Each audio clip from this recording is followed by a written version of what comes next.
여러분 안녕하십니까?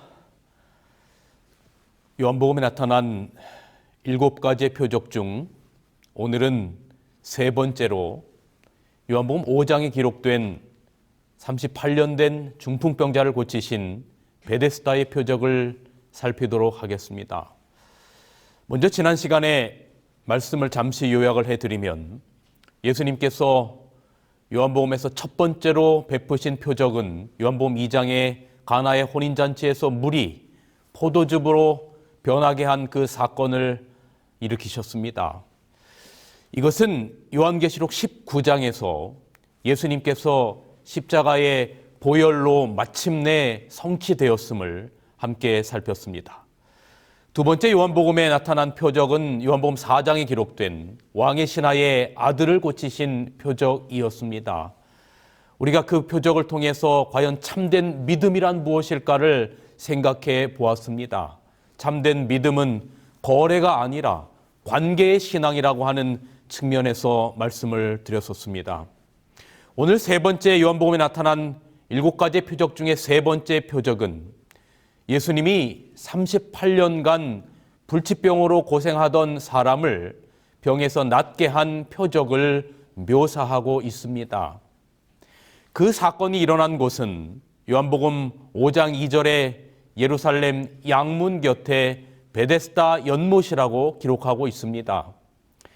양문이라고 하는 말은 문이 두 개가 있다는 뜻이 아니라 양의 문, the sheep gate, 다시 말하면 제자를 위한 제물이 되었던 양이 드나들던 문이라는 뜻입니다. 그곳에 베데스다라 부르는 연못이 있었는데 그 당시 예루살렘의 모든 환자들이 그곳에 모여 있었습니다. 요한복음 5장 3절 4절의 말씀을 읽어드립니다. 그 안에 많은 병자, 소경, 절뚝발이, 혈기 마른 자들이 누워 물의 동함을 기다리니 이는 천사가 가끔 못에 내려와 물을 동하게 하는데 동한 후에 먼저 들어가는 자는 어떤 병에 걸렸든지 낫게 되밀어라.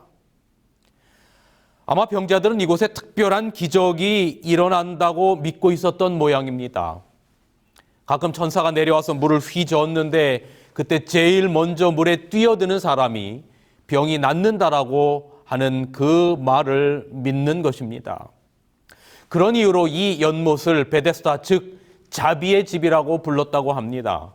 그러니 자비가 필요한 많은 사람들, 맹인, 다리 저는 사람, 중풍병자, 각종 불치병을 가진 사람들이 모여서 매일매일 물이 동하고 움직일 날만을 기다리고 있었던 것입니다. 그러던 어느 날 유대 민족에게 명절이 찾아왔습니다. 어느 나라건 명절이나 축제의 의미가 무엇입니까? 고단하고 힘든 인생 중에 이날만은 누구든지 억지라도 기뻐하고 즐거워하자는 것 아니겠습니까? 비록 가난하고 아무것도 없어도 그들은 하나님의 은혜를 소망하며 가족들과 함께 기쁨으로 명절을 지키는 것이지요. 그러나 베데스다 사람들은 명절 밖에 있는 사람들이었습니다. 그들은 명절조차 연못을 떠나지 못하고 가족들과 함께하지 못하고 오로지 물이 동하기만을 기다리면서 물을 응시하고 있어야 하는 희망인지 절망인지 모를 가장 가혹한 인생을 사는 그런 사람들이 바로 베데스다 주변에 모여 있었던 사람들이었습니다. 이 딱한 모습이, 이 안타까운 모습이 베데스다에 모인 환자들의 내면의 속사정이었던 것이죠.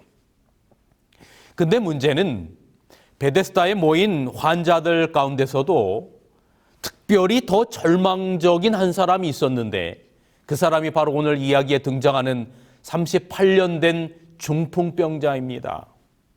요한복음 5장 5절에 거기 38년 된 병자가 있더라라고 기록합니다.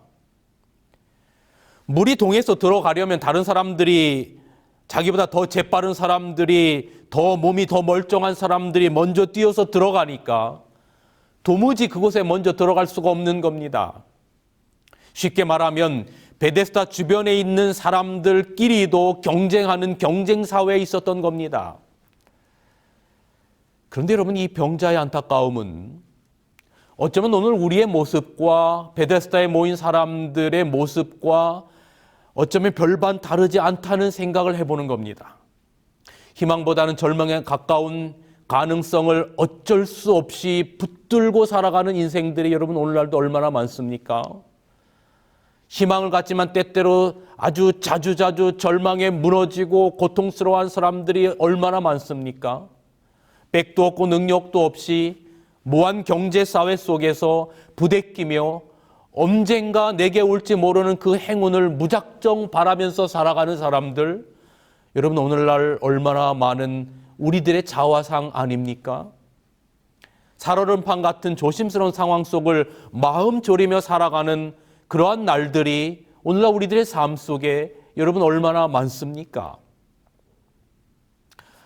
제가 초등학교 학생들에게 전에 영어를 가르친 적이 있어서 물어보니까 어느 한 5학년 아이에게 너 하루에 학원을 몇 개를 다니니? 그렇게 물어보니까 여러분 학원을 9개를 다닌다 그래요. 얼마나 초등학생 때부터 정말로 이 무한 경쟁 사회에서 힘들게 살아가는지 몰라요.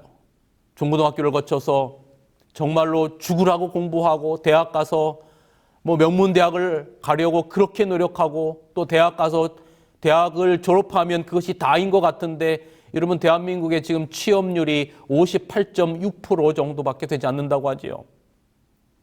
여기 이 화면에 나오는 무한 경쟁 시대에 사람들을 밟고 올라서야만이 살아갈 수 있는 이런 세상, 매일 피와 눈물을 쏟아부었던 사업을 사력을 다해서 붙들고 있다가 5년 안에 폐업하는 창업자가 50%가 넘는다는 통계가 있어요. 또한 최근 뉴욕 생명연장연구소에서 45세 이상 된 사람 2만 5천 명을 조사했더니 겨우 20%만이 정상적인 건강을 유지하고 있었다고 말합니다. 이 화면의 사진처럼 무한 경쟁 시대, 빨리 못 달려라고 채찍질하는 시대, 걷거나 뛰면 할 수 없어서 자전거를 타고 가는데 결국은 그것보다도 더 빨리 가는 자동차, 여러분 이 화면 가운데 또 나오지 않은 더 빠른 것들이 있지 않겠습니까? 여러분, 이러한 사회에서 이러한 현대인들이 모인 베데스다는 과연 그 베데스다의 이름처럼 자비의 집일까요?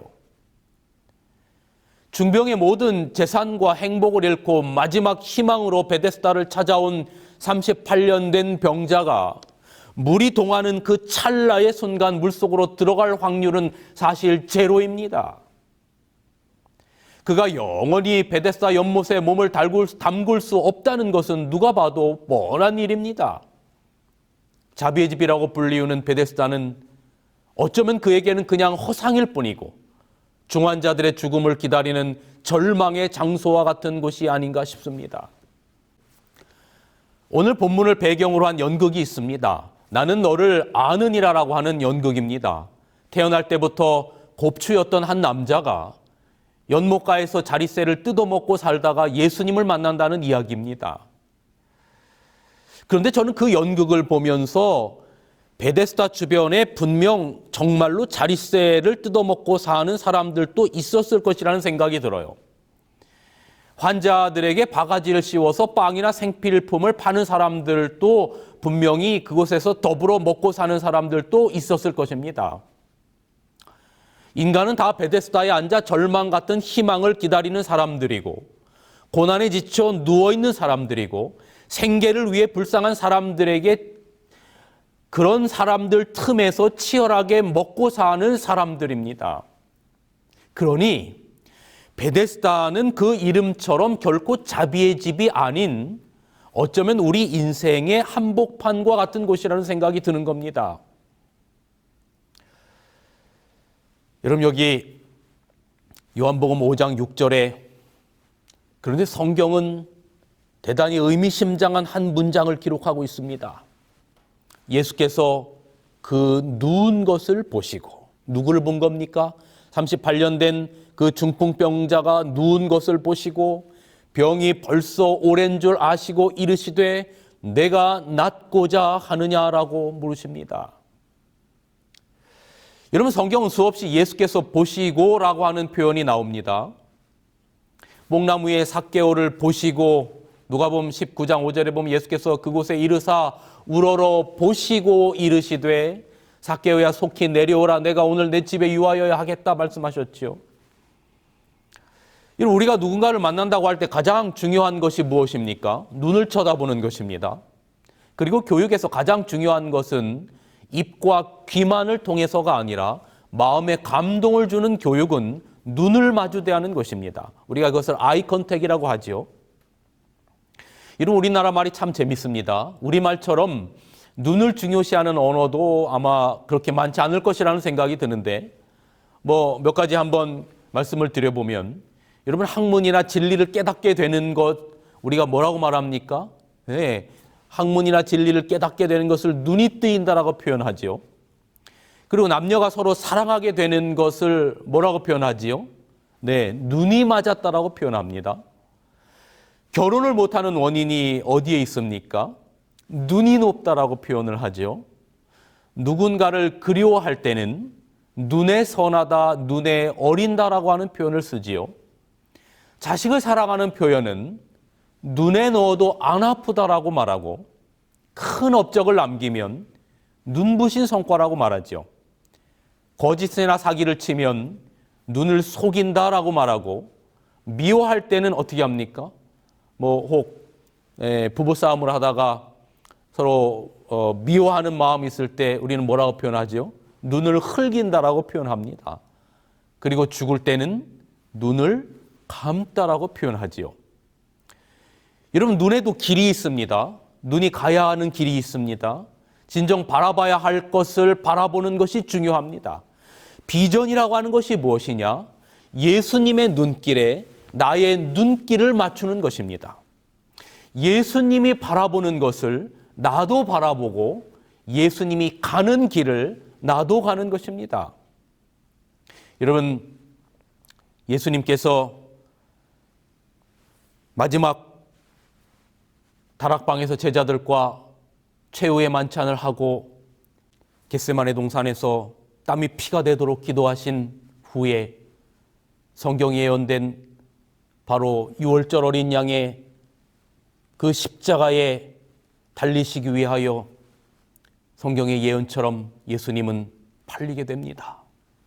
그리고 그 차가운 새벽녘 대제사장의 법정에서 신문으로 고통을 당하실 때 멀찌감치 뒤쫓아가는 예수님의 제자 베드로가 있었습니다.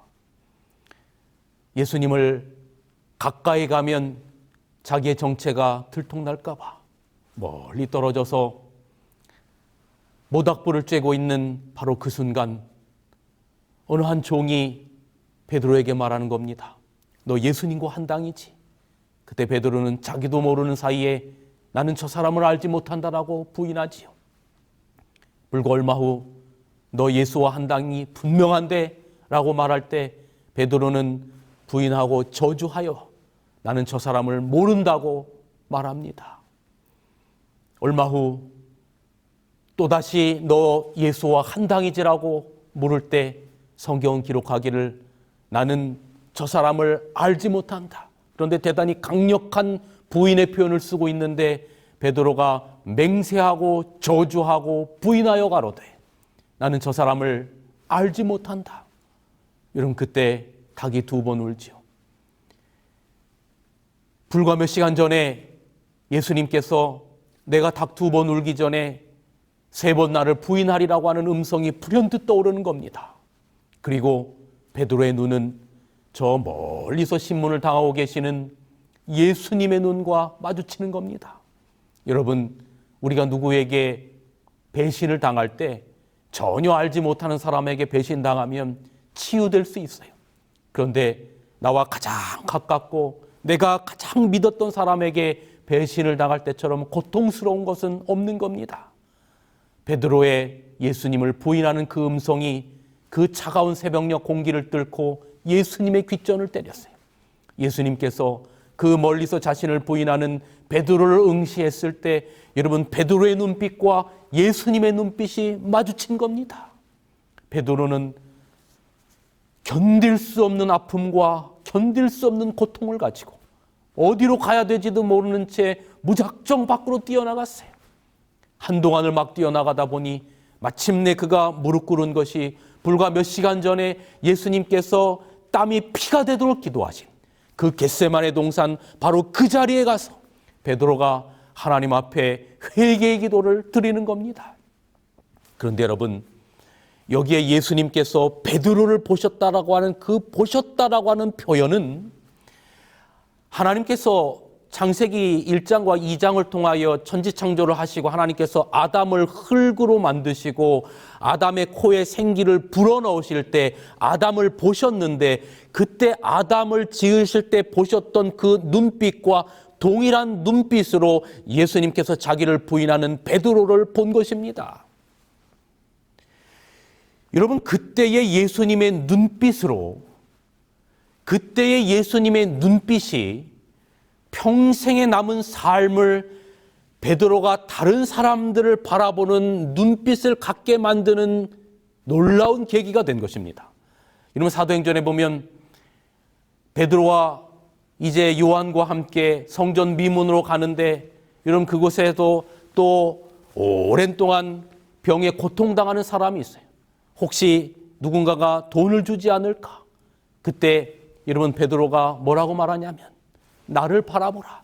그러면서 하는 이야기가 뭡니까? 내게 은과 금은 없거니와 내게 있는 것으로 내게 주노니 나사렛 예수 그리스도의 이름으로 일어나 걸으라라고 말하죠. 여러분 그때 바라보았던 그 눈빛은 바로 예수님께서 예수님을 부인하는 베드로를 바라보았던 바로 그 눈빛이었어요. 눈빛이 사람을 바꾸게 만드는 겁니다. 오늘 본문에 38년 된 중풍병자는 인생 처음으로 자신을 새롭게 바라보는 눈길을 그 눈빛을 만난 겁니다. 예수께서 보시고 평생을 병의 고통 이상으로 자신을 생각해 본 적이 없는데 자신을 바라보는 그 주님의 눈길을 접하고 그 마음 안에 새로운 희망이 꿈틀거린 겁니다. 그리고 주님이 그의 병을 고치십니다. 요한복음 5장 8절 예수께서 가라사대 일어나 내 자리를 들고 걸어가라 하시니 그 사람이 곧 나아서 자리를 들고 걸어가니라. 이날은 안식일이니. 자, 여러분 이제 제가 요한복음에 나타난 7가지의 표적들을 설명하면서 중요한 것은 그 표적 자체가 아니라 그 표적이 나타나는 것이 무엇인지가 중요하다라고 하는 말씀을 드렸죠. 자, 이제 표적의 의미로 돌아가 봅시다. 요한복음의 표적은 계속해서 강조드리는 것처럼 표적 자체가 아니라 그 표적이 무엇을 나타내느냐가 중요한 것이죠. 여기 요한복음 20장 31절에 다시 한번 읽어드리면 오직 이것을 기록함은 너희로 예수께서 하나님의 아들 그리스도이심을 믿게 하려 함이요 또 너희로 믿고 그 이름을 힘입어 생명을 얻게 하려 함이라. 표적을 통해서 그리스도가 누군지를 나타내고 죽어가는 사람들로 하여금 생명을 얻게 하기 위함이 바로 요한복음에 나타난 표적의 목적이라고 하는 것입니다. 그렇다면 오늘 표적도 단지 병 고치는 38년 된 중풍병자를 고쳤다라고 하는 그 고침에 초점이 있는 것이 아니라 안식일과 이 병을 고친 날 안식일과 연관되어 진정한 생명을 회복시키는 이야기가 오늘 이 이야기의 핵심인 것입니다. 그 근거가 여기 있습니다. 요한복음 5장 14절입니다. 그 후에 예수께서 성전에서 그 사람을 만나 이르시되 그 사람이 누굽니까? 38년 된 그 중풍병자 예수님으로 나음을 입었던 그 사람을 만나 이르시되 보라 내가 나았으니 더 심한 것이 생기지 않게 다시는 뭐를 범치 말라라고 말합니까? 죄를 범치 말라라고 말합니다. 이상하지요? 왜 병을 고쳐주시고 다시는 죄를 범치 말라고 하면서 죄 이야기를 하실까? 여기에 이 표적에 대단히 중요한 의미가 있는 것입니다. 하나님은 인간을 창조하셨습니다. 그들의 마음에는 하나님이 부여하신 사랑이 충만하였기에 하나님의 형상을 완전히 반사하였습니다. 그러나 사단의 꼬임에 넘어가 선악과를 먹고야 말았지요. 범죄의 결과로 그들의 마음은 손상을 입었고 그 손상된 마음이 몸마저 망가뜨려 영혼, 육의 전인적인 타락의 길을 걷게 됩니다. 그래서 아담은 죽을 때 그리스도 안에서 잠재워 주는 것, 이 세상의 고통을, 이 죄악의 모든 퇴화들을 보지 않고 그리스도 안에서 잠들게 하시는 것이 하나님의 은혜라고 생각했다라고 기록하고 있습니다. 여기 보자 선지자 82페이지에 보면 자기의 죄에 대한 심한 가책과 아벨이 죽고 가인이 버림을 받은 이중 슬픔으로 아담은 고뇌로 기가 꺾였다. 그는 마침내 홍수로 인한 세상의 멸망을 초래케 할 전 세계의 편만한 부패를 목격하였다. 창조주께서 그에게 내리신 사형 선고는, 죄 싹슨 사망이라고 하는 사형 선고는 처음에는 무섭게 보였으나 약 1000년 동안 죄악의 결과를 목도한 후에 그는 고통과 슬픔의 생애를 끝나게 하심은 하나님의 자비라는 것을 느꼈다라고 기록합니다. 아담이 죽은 자리에 둘째 아담인 예수님이 다가와서 아담의 사랑과는 비교되지 않는 큰 사랑으로 인류를 바라보셨습니다. 죄로 인해 병들어 죽어가는 우리들을 바라보는 예수님의 그 고통은 그분의 사랑의 크기만큼이나 큰 것이었습니다. 그래서 그분은 눈물을 흘린 것이 아니라 눈물샘이 터져버린 것입니다. 여기 눈물샘이 터져버린 둘째 아담을 보십시오. 그리스도께서 오신 것은 당신 앞에 전개되는 장면 때문만이 아니었다. 각 시대의 모든 슬픔의 무거운 짐이 그분 위에 놓여 있었다. 그분은 하나님의 율법에 대한 범법의 무서운 결과를 보셨다. 그분께서는 아벨의 죽음에서 시작하여 세상 역사에는 선과 악의 투쟁이 끊임없이 계속되어 왔음을 보셨다. 미래를 내다보실 때에 그분은 고통과 슬픔, 눈물과 죽음이 사람들의 운명임을 보셨다. 각 시대와 각 나라에 사는 인간 가족들의 고통으로 말미암아 그분의 가슴은 찢어지는 듯 하였다. 죄 많은 인간의 재난은 그분의 심령을 무겁게 짓눌렀고 그분이 그들의 모든 고통을 덜어주려 하셨을 때는 그분의 눈물샘이 터졌던 것이다. 여러분, 베데스다 38년 된 병자는 바로 그 예수님의 눈물샘이 터져버린 그 눈을 본 것입니다. 바로 그 눈을 본 것입니다. 그런데 그 눈을 언제 본 것입니까? 그날이 바로 안식일이었다라고 성경은 기록합니다. 바로 그 안식일에 육체의 병뿐만 아니라 죄의 문제를 해결하시고 싶으셨던 것입니다. 왜냐하면 다시 나아도 결국은 죽게 될 것이기 때문에 그렇습니다. 그러나 예수 그리스도를 믿고 죄의 문제를 해결해야 영원한 생명을 얻는 겁니다.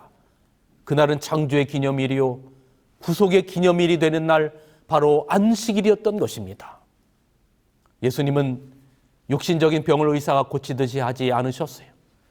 예수님은 우리 죄인을 십자가 앞으로 데려가십니다. 우리의 육신의 병을 고쳐주는 것이 1차적인 베데스다 표적의 목적이 아니라 우리의 죄 문제를 해결하시기 위하여 우리를 십자가 앞으로 데려가시는 겁니다. 그리고 그 십자가로부터 흘러나오는 십자가의 은혜를 통하여, 십자가의 보혈을 통하여, 하나님의 아들의 피를 통하여 죄 문제를 해결하시는 겁니다. 그래서 예수님께서는 다시는 죄를 범치 말라는 한 바로 그 말은 그리스도의 속죄의 공로를 의지하라는 말인 겁니다. 물리치료도 약물치료도 안 하십니다.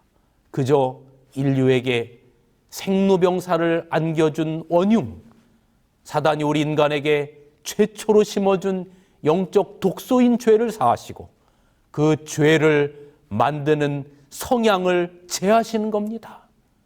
용서받은 죄인은 더 이상 자신의 육신의 질병을 신경 쓰지 않습니다.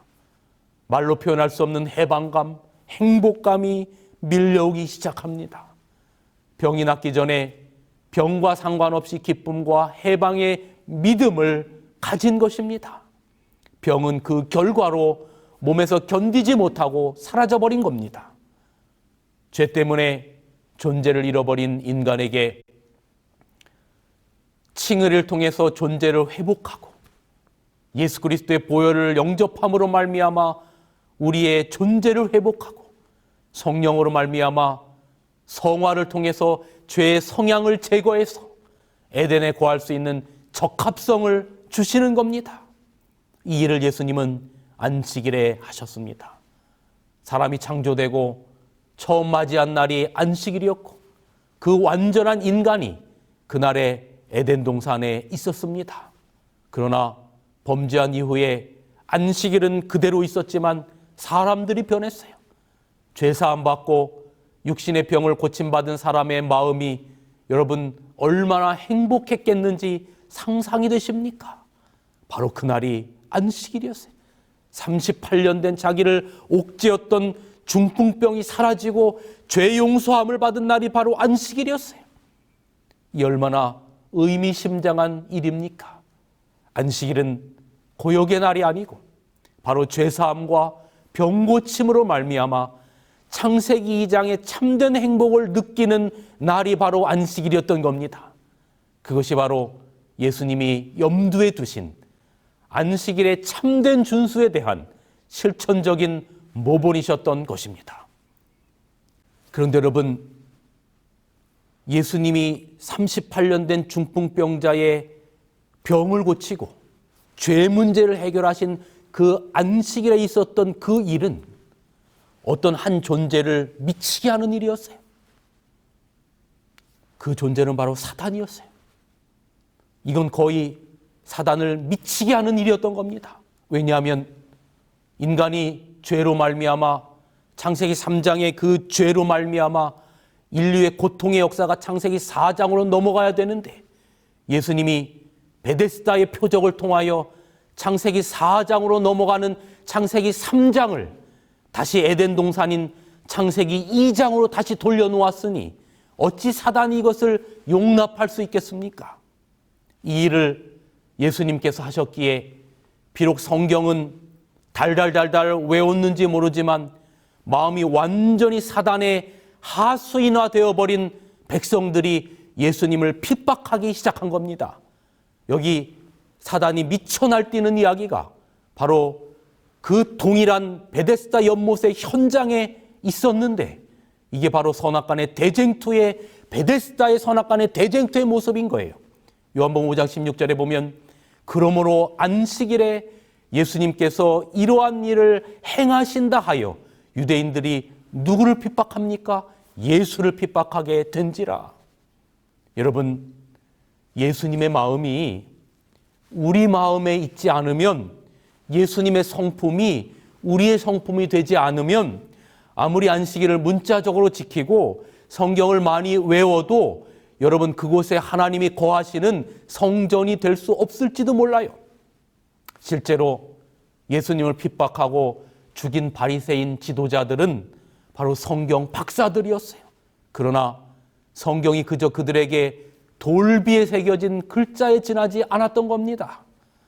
사단의 하수인이 되어버린 그들이 베데스다의 이 놀라운 기적 앞에 바로 견디지 못하고 광분하여 날뛰고 예수님께서 안식일의 참된 회복의 의미를 설명해서 창세기 3장이 4장으로 넘어가지 않게 하고 2장으로 다시 돌아가게 하자 사단은 미쳐 날뛰었고 그 하수인이 된 수많은 지도자들이 예수님을 죽이려고 했던 것입니다. 자, 여러분, 오늘 베데스다 표적의 궁극적인 목적이 무엇이라고요? 여기 요한복음 5장 24절 25절에 베데스다 연못에서 이루어진 그 38년 된 중풍병자를 고친 표적의 진짜 의미가 여기 기록되어 있는 겁니다. 요한복음 5장 24절 내가 진실로 진실로 너희에게 이르노니 내 말을 듣고 또 나를 보내신 이를 믿는 자는 영생을 얻었고 심판에 이르지 아니하나니 사망에서 생명으로 옮겼느니라. 진실로 진실로 너희에게 이르노니 죽은 자들이 하나님의 음성을 들을 때가 오나니 곧 이때라 듣는 자는 살아나리라. 여러분 보이십니까?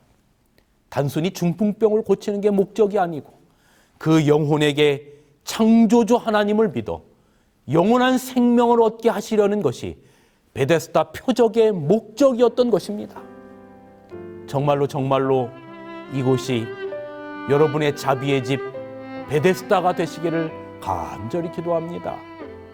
38년 된 중풍병자가 예수님이 어떤 분인지를 깨닫고 그분을 만나고 그분과 눈빛이 마주쳤을 때 그분으로부터 이루어진 모든 치료함과 죄 용서함, 이런 그것이 오늘 우리의 삶 가운데도 있게 되기를 간절히 기도합니다.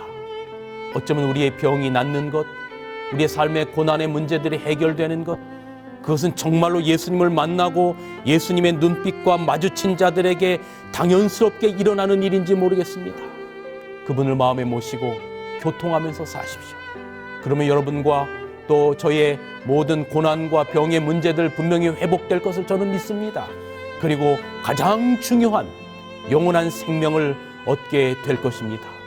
여러분이 매번 안식일을 맞이할 때마다 베데스다 자비의 집에서 있었던 놀라운 기적, 회복의 기쁨과 안식의 기쁨과 재창조의 기쁨과 치유의 기쁨이 가득하시기를 바랍니다.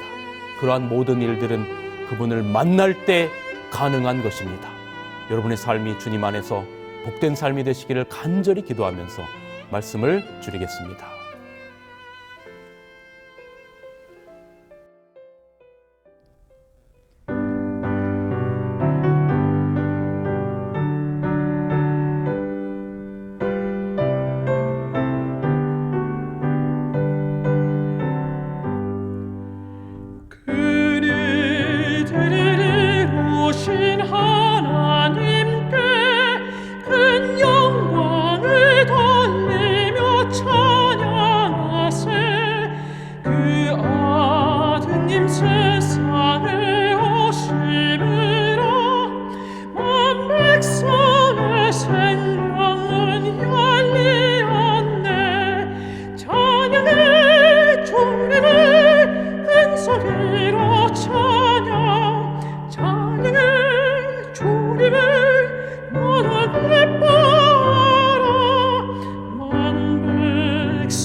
자비로우신 하나님, 우리 아버지 베데스다 그 자비의 집, 그곳에 모인 사람들에게 있었던 모든 절망의 문제, 가장 고통스러운 삶의 문제, 우리 주님께서 가셔서 그들을 보시고 병을 고치시고 죄의 용서함을 주시고 안식의 참된 평안과 치유함을 통하여 영원한 영생과 생명을 얻게 하시는 주님의 은혜를 인하여 감사합니다. 아버지 하나님, 이것이 우리의 고백이 되기를 원합니다. 어쩌면 우리는 베데스다에 모인 그 많은 병자들, 중풍병자, 그들의 모습이 우리의 모습인지 모릅니다.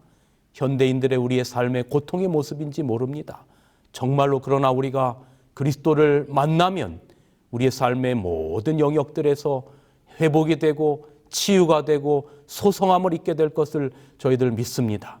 주님 만나는 경험이 우리의 삶 가운데 있게 하시고, 그리고 우리의 육신의 질병뿐만 아니라 우리의 영적인 죄의 문제 해결되어서 영원한 생명 받아 누리는 우리 모두 되게 하여 주시옵기를 그리스도이신 예수님의 이름으로 간절히 기도하옵나이다. 아멘.